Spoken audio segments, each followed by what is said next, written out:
We received an offer that we couldn't refuse, so we packed our bags and traveled to Eruku, Kwara State.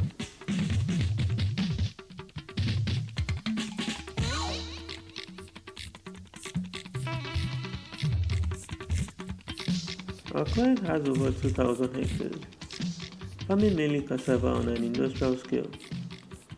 Our mission was to spray chemicals for pre-emergence application on 100 hectares using drones.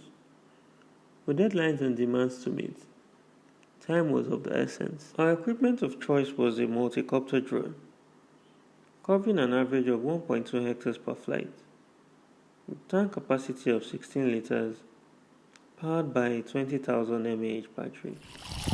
Ignition sequence start. 6, 5, 4, 3, 2, 1, 0. All engine running.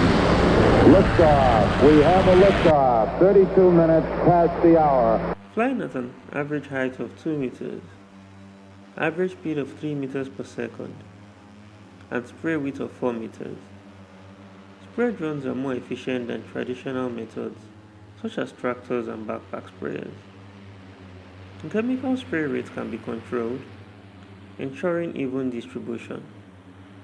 With the atomized spray system and droplets falling directly on the plants, the fog particles are easily absorbed and environmental pollution is drastically reduced. A monitor lizard was killed and roasted for soup. The head was kept as a special ingredient for making local bulletproof.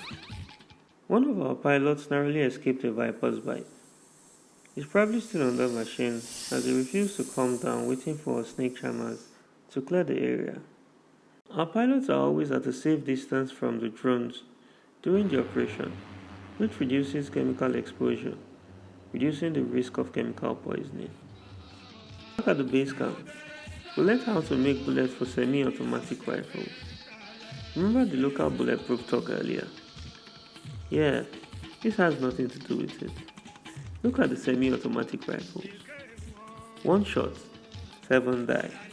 It almost ended in tears as we left, but Ishak says his back cannot touch the ground without his permission. Wait. No rest again. After 5 days of spraying, our mission was complete. Time and chemical savings of over 55% and 20% respectively. With our client deeply satisfied, we continued our journey, looking for the road that will lead us home.